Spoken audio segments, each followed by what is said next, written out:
All right, there. Greetings and welcome to the review. Okay, I'm not gonna do that the whole thing. I apologize to all Canadians out there. So it's about time I got to do this, right?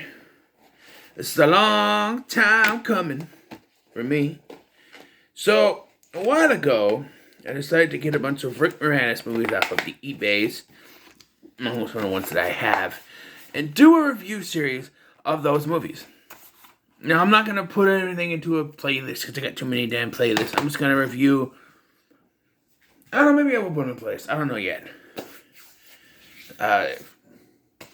You would know.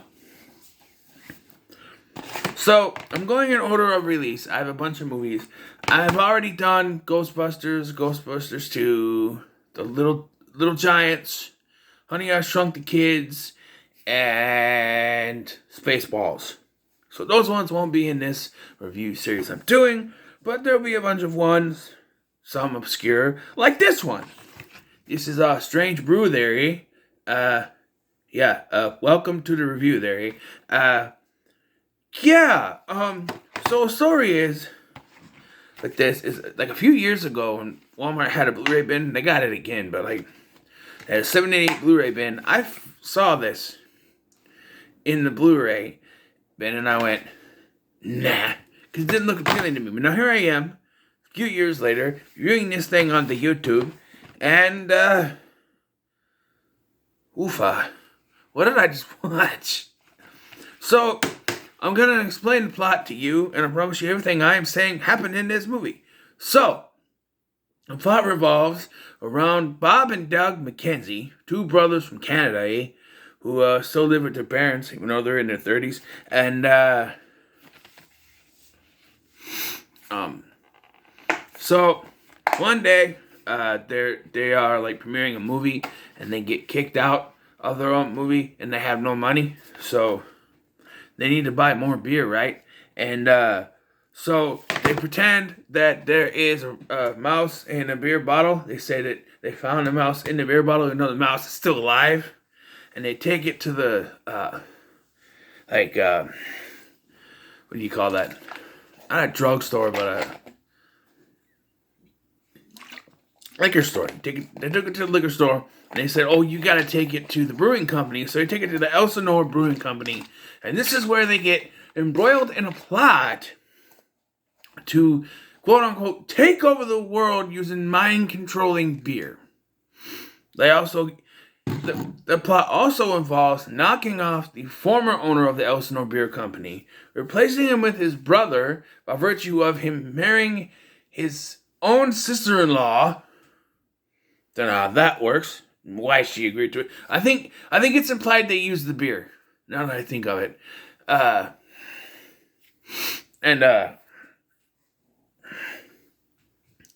a plot to get rid of the daughter, who is the true heir to this beer brewing company.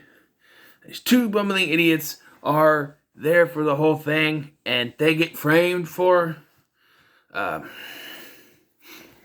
trying to kidnap her and get sent to court, and like they get criminally insane charges and get sent to a nut house, right?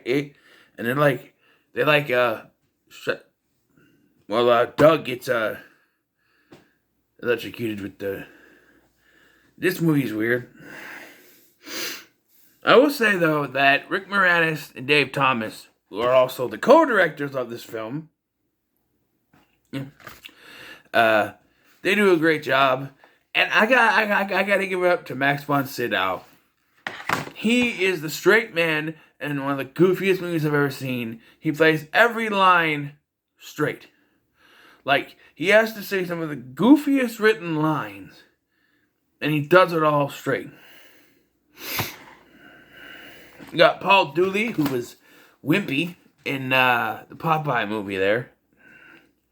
Kind of cool. And,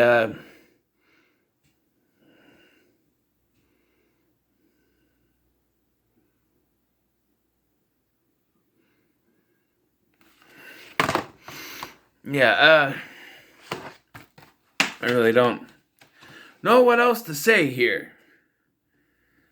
So yeah, like I said, like there's like a hockey dude who's there, and he was mind controlled.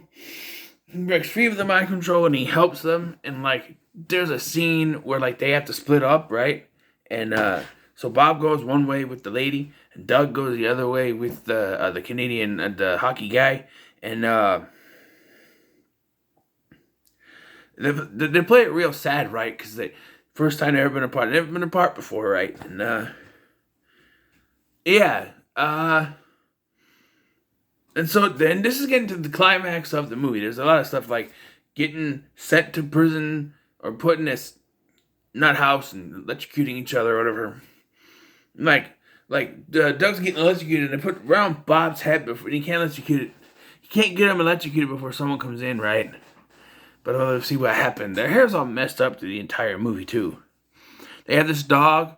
They call him Hosehead, and he is a vital part of the climax. So this whole thing is about stopping this mind control beer from affecting everyone at Oktoberfest, right? Because a movie like Strange Brew is gonna have a beer plot point. So they say, we have to go home, eh? So they go home and they get Hosehead, and they give Hosehead directions to Oktoberfest.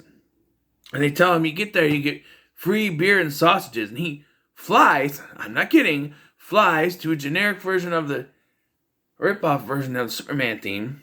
He has a cape. He looks like a skunk. He gets confused for a skunk, and he saves the day. But that's after Bob McKenzie, or Rick Moranis' character, Bob McKenzie, he gets stuck in a big beer vat with the lady, right? And like, by the time that Doug and the hockey guy get there, he's drank all the beer, right? Which I thought was gonna be a thing, but they make it really huge. And one weird thing, it's implied that he peed in there, because they're like, "Is it getting warmer in here?" And he goes, "Well, I don't feel anything, eh?" So it's like, he gets out by belching and knocking the front of the thing out, and then they decide to use, because he's got to take a leak, right? So they use that to put out the fire. Because before this, and I'm not kidding, so earlier in the film there's a hockey game where it's white and black.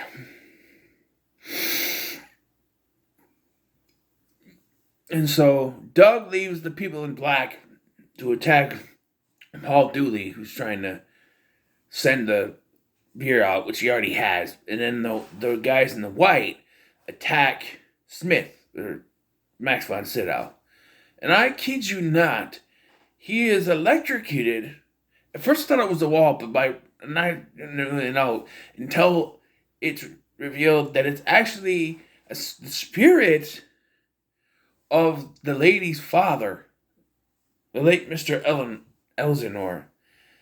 Because apparently when he was electrocuted, his spirit became an electrical ghost, and he lives inside of a pinball machine or something.